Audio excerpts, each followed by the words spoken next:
কৌশিকী অমাবস্যার রাতে প্রতি বছর আমরা তারামায়ের পুজোর আয়োজন করি।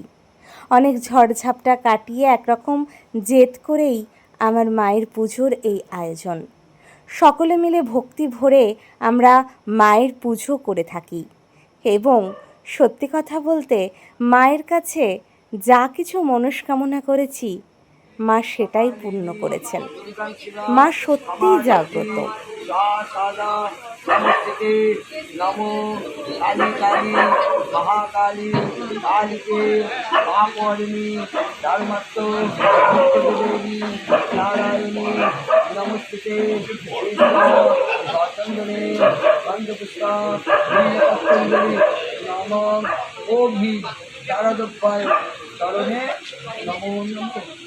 তারামায়ের কৃপায় সকলের জীবন সুন্দর ও সার্থক হয়ে নতুন আরেকটা ব্লগে আবার দেখা হবে।